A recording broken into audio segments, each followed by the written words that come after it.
Student myself Pradeep Sharma. Dear student, कल हमने इस चैप्टर का आपका रिवीजन स्टार्ट कराया था, तो आज उससे आगे का हम स्टार्ट करते हैं। अभी इसमें जो आपका जो लास्ट टॉपिक था, जो कल हमने छोड़ा था आपका, उसका थोड़ा सा ये पूरा एक्सप्लेन किया था, छोड़ा नहीं था। उसमें बताया था किस प्रकार से जो है लैंड का यूजेस हम ह्यूमन करते हैं और कहाँ कहाँ पर कितना लैंड यूज़ हो रहा है, किस कंट्री में कितना यूज हो रहा है, ऑस्ट्रेलिया में कितना एग्रीकल्चर में हो रहा है, कोई पास्चर में हो रहा है। पास्चर का मतलब जहाँ पे जो पशु चरते हैं, ग्रेजिंग लैंड को बोलते हैं, फॉरेस्ट है, और अदर यूजेस में लैंड कहाँ कहाँ यूज हो रहा है, सबका डाटा आपको इसमें दिया गया था। कल हमने आपको इसमें बताया था। तो इसमें जो है लैंड को हमने डिवाइडेड अगर बात करते हैं, तो आज हम इससे आगे थोड़ा सा पार्ट करते हैं। अगर लैंड को हम डिवाइड करते हैं on the basis of the ownership, यानी कि मालिकाना हक के रूप में। मालिकाना हक के रूप में मतलब है कि अगर किसी पर्सनल व्यक्ति का, इंडिविजुअल का अगर वो लैंड है तो वो क्या है, प्राइवेट है। अगर वो किसी कम्युनिटी का है तो वो गवर्नमेंट का है, या किसी कम्युनिटी का, ये बताया तो उसे कम्युनिटी लैंड बोलते हैं।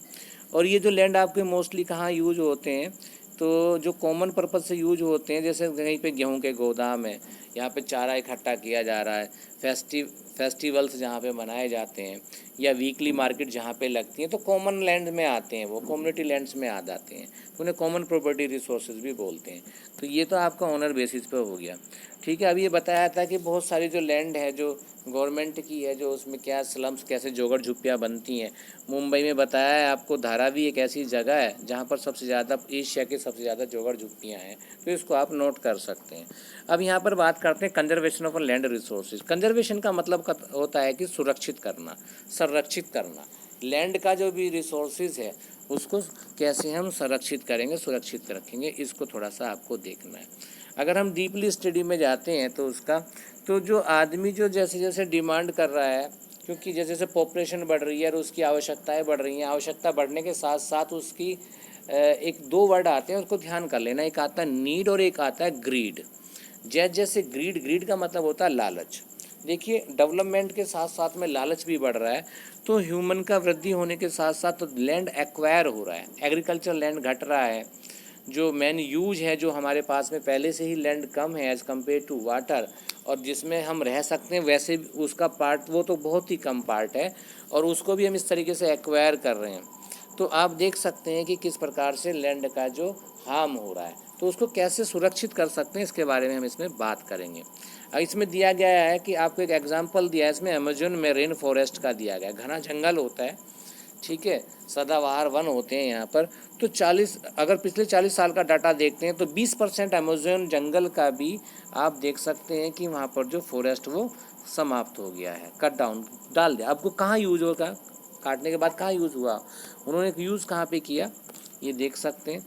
The land under the forest cleared be use to purpose like agriculture, building, residence and commercial purpose. जो लैंड वहाँ पे फॉरेस्ट को काट कर बनाया, तो उनको कहाँ सॉरी, कहाँ कहाँ यूज़ हुआ, वो एग्रीकल्चर में हुआ, मकान बनाने में यूज हुआ, या हमारे कॉमर्शियल पर्पज से यूज हुआ।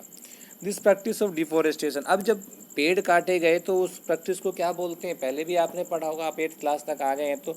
एफोरेस्टेशन और डिफॉरेस्टेशन, दो वर्ड आपके दिमाग में रहे होंगे। एफोरेस्टेशन का मतलब होता है कि पेड़ लगाना, यानी कि जंगल लगाना, और डिफॉरेस्टेशन का मतलब है पेड़ों को काटना, यानी कि जंगल काटना।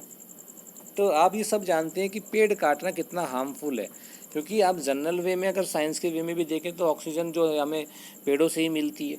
पेड़ नहीं रहेंगे तो किस प्रकार से हमारा ऑक्सीजन होगा, पूरा वातावरण बिल्कुल दूषित हो जाएगा।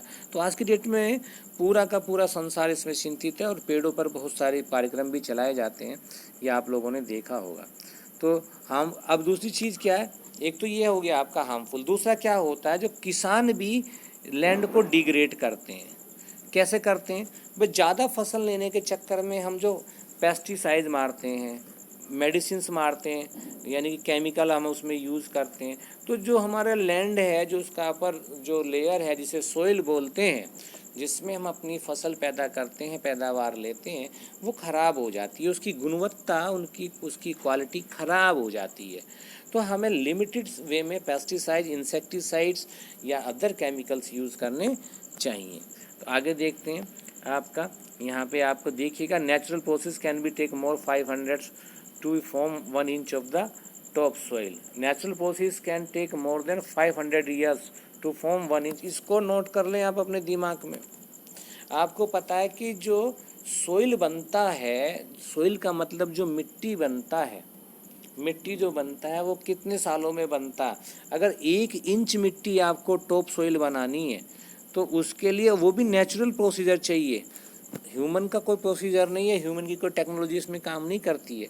और उसको भी नेचुरल नियर अबाउट 500 ईयर्स, यानी कि 500 सालों में लगभग 1 इंच ऊपर की मिट्टी बनती है, आप देख सकते हैं। तो अभी जो नेक्स्ट टॉपिक होगा इसी के बारे में होगा आपका, ये ज़रूर देखते रहें। तो इसमें देखा है भाई हमारा दूसरा, जैसे अभी ये बात कर रहे थे हम कि किस प्रकार से नुकसान होता है हमारी मिट्टी का, सोइल का, लैंड का, तो उसके हमने कारण पढ़े हैं। पहला तो हमने कारण दे दिया था आपको, क्या कारण दिया था हमने, आप इधर पीछे आ जाइएगा, कि हम जो है डिफॉरेस्टेशन कर रहे हैं। दूसरा क्या, हम जो फार्मर्स हैं वो हार्मफुल पेस्टिसाइड, इंसेक्टिसाइड यूज़ कर रहे हैं। और तीसरा मेन कारण है कि ओवर ग्रेजिंग, जो हमारे जो लैंड पर जो हम पशु चराते हैं, पशु के पैरों से ऊपर की मिट्टी जो है वो उसमें से पूरा मॉइस्चर सन खींच लेता है, जो नमी है वो सूरज खींच लेता है। उसके बाद वो धूल के कण बन जाते हैं। जैसे ही बारिश आती है या आंधी आती है तो वो उड़कर उस जगह से दूसरी जगह चले जाते हैं। ऐसी जगह चले जाते हैं जहाँ पर हम उस खेती नहीं कर सकते, और जहाँ से उड़कर जाते हैं वो लैंड बैरन लैंड हो जाता है, यानी कि आपका बंजर हो जाता है। तो इसको थोड़ा सा आप ज़रूर देखें। It is very important to understand the value of land. तो ये ज़रूरी है कि हमें जो है लैंड की जो इम्पोर्टेंस है वो हमें ज़रूर समझनी चाहिए। क्यों लैंड हमें महत्वपूर्ण है, क्योंकि आज की डेट में जो भी व्यक्ति है, ह्यूमन है, वो सर्वाइव कहाँ करेगा, लैंड पर ही करेगा। चाहे वो रहने के लिए काम करे या वो आपको कॉमर्शियल पर्पज़ से यूज़ करे या किसी अदर पर्पज़ से यूज़ करे।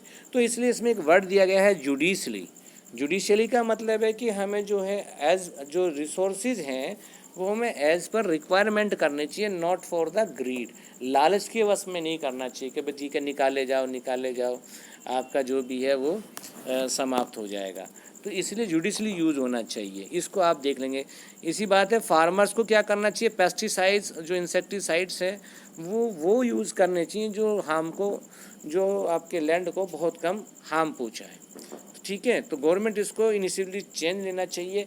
हमें इस प्रकार का पेस्टिसाइड, इंसेक्टिसाइड यूज़ करना चाहिए, स्पेशली नेचुरल खाद यूज़ करना चाहिए। आप आजकल आ भी रहा है, बायोकेमिकल्स भी यूज़ करते हैं हम लोग, तो मिट्टी को चेक करा कर भी करना चाहिए। अभी सोइल की बात, अभी सोइल तो हमने बता दिया कि 1 इंच सोइल जो लगभग जो आपका 500 ईयर्स में बनता है।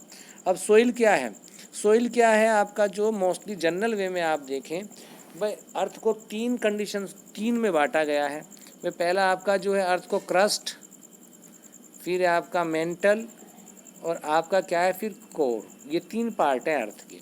तो जो क्रस्ट का जो अपर पार्ट है, अपर लेयर है, जिसमें हम फसल पैदा करते हैं, that is called the soil. The term soil is often associated with the dirt on the surface of the earth. However, the truth is that soil is very important resource. ये सत्य है, मैंने आपको बता दिया सोइल क्या है, और ये हमारे लिए बहुत महत्वपूर्ण है। क्यों है, क्योंकि जो भी हमारे अनाज उगते हैं उसकी टॉप सोइल में नहीं उगते हैं, जो टॉप पार्ट है क्रस्ट का उसमें उगते हैं, तो जिसे हम सोइल कहते हैं। Soil is different places have their on unique properties, texture, moisture, depth and layer.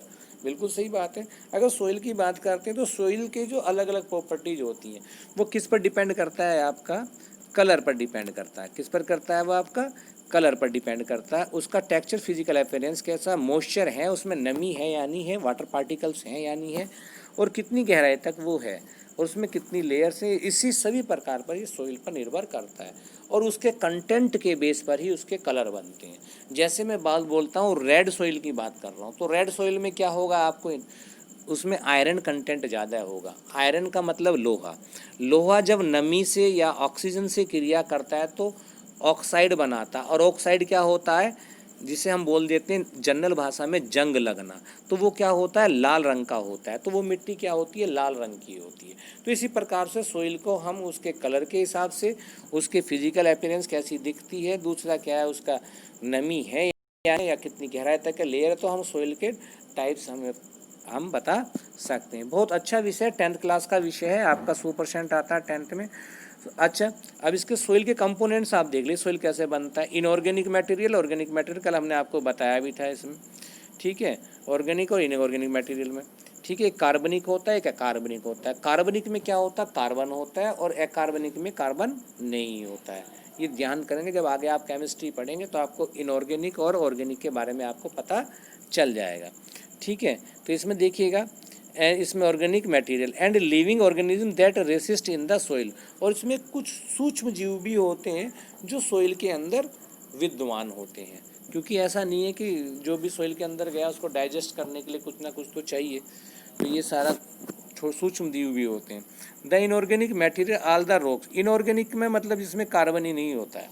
Carbon में क्या नहीं आता, कार्बनिक चीज़ें स्पेशली क्या बोले, लिविंग थिंग्स में कार्बन होता है।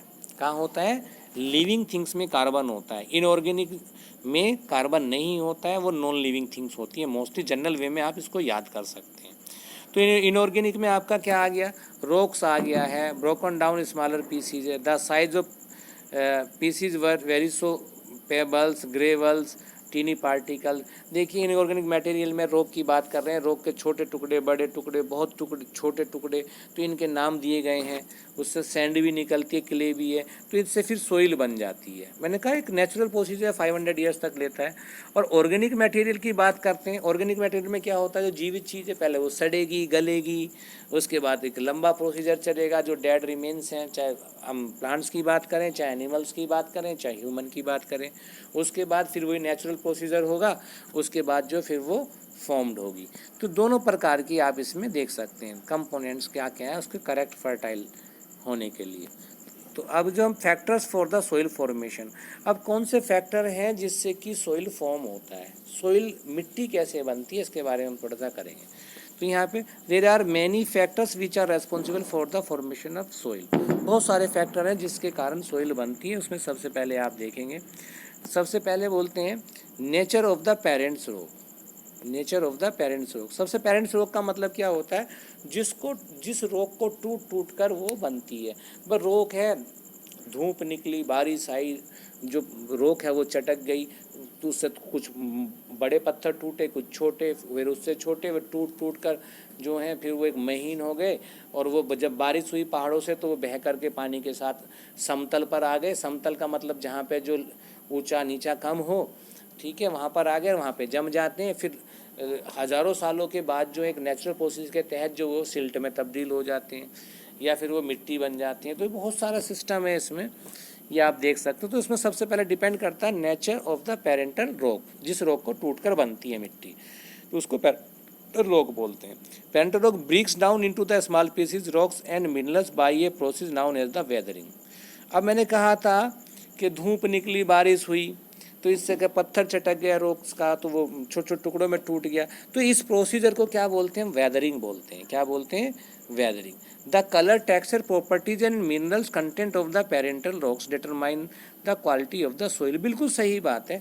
अब जो हमने बात कहा था कि सोइल पहचानी जाएगी कलर के बेस पर या अदर बेस पर पहचानी जाएगी, कैसे बेस पर पहचानी जाएगी भाई, जो पेरेंटल रॉक होगी उसमें जिसका कंटेंट ज़्यादा होगा, आयरन का होगा, एल्यूमिनियम का होगा या अदर चीज़ का होगा, तो उसी को टूट के तो मिट्टी बन रही है, तो उसी के गुण उसमें आएंगे, उसी का कलर भी रहेगा। तो पेरेंटल रॉक्स पर बहुत ज़्यादा निर्भर करता है। इस चीज़ को थोड़ा आप नोट कर लेंगे, ठीक है। अब आता है क्लाइमेटिक कंडीशन। बिल्कुल क्लाइमेटिक कंडीशन की बात करते हैं तो ये भी बहुत इंपॉर्टेंट रोल फॉर्म करता है। अगर वार्म है, मॉइस्ट है, क्लाइमेट है, increase the rapid plant growth.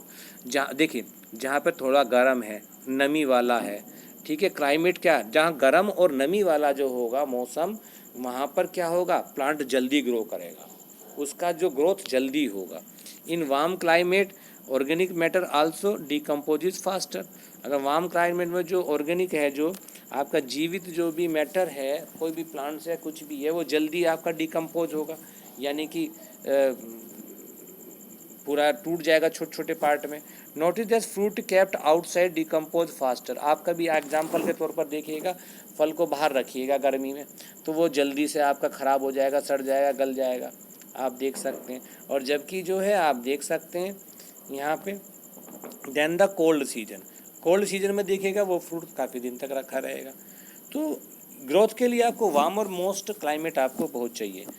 तो इसमें क्या rainfall also determine the soil formation. Rainfall तो मैंने आपको बता ही दिया कैसे मिट्टी बहा कर लाती है, क्योंकि कभी रेनफॉल क्या है, पहाड़ पर बारिश पड़ी तो ठंडा हो गया, धूप निकली तो एंटी हो गया, एक ठंडा एक गर्म, तो उसमें चटक जाता, आपने देखा होगा। तो ये चीज़ें इसमें आप देख सकते हैं। अब देखिएगा, excessive rainfall causes leaching of the soil. ठीक है, leaching refers to the process by which the chemicals, nutritions and other soluble matter in the soil are dissolved by excess water and washed away। बस leaching क्या है, एक procedure है। बस जब पानी ज़्यादा हो गया, बारिश ज़्यादा हो गई, लैंड पे बारिश ज़्यादा पड़ गई, तो उसमें जो फ्रूटफुल, जो अच्छे जो केमिकल्स हैं, न्यूट्रिएंट्स हैं, जो मिट्टी के अंदर है, वो उस पानी में मिल गए। और बारिश दबा के हो रही है तो उस पानी में मिलने के बाद वो जिस जगह होने चाहिए तो उस जगह से बह करके वो दूसरी तरफ चले गए। तो इस प्रोसीजर को क्या बोलते हैं, हम लीचिंग बोलते हैं। इसको ध्यान कर लेना। तो आज स्टूडेंट, आज हमको आपको यहीं तक ही रोकना पड़ेगा, थोड़ा सा समय का अभाव है क्योंकि वीडियो बहुत लंबी हो जाएगी। कल हम आपको flora, fauna and micro organism के बारे में बताएंगे और हो सकता है कि कल ही आपका समाप्त हो जाए। ट्यूसडे को आपका गूगल फॉर्म पर इसी चैप्टर का टेस्ट होगा, तो प्लीज़ इस चैप्टर को आप ढंग से आप पढ़ते रहिएगा। कोई क्यूरीज हो तो आप मुझे कॉल भी कर सकते हैं। Thank you, have a nice day.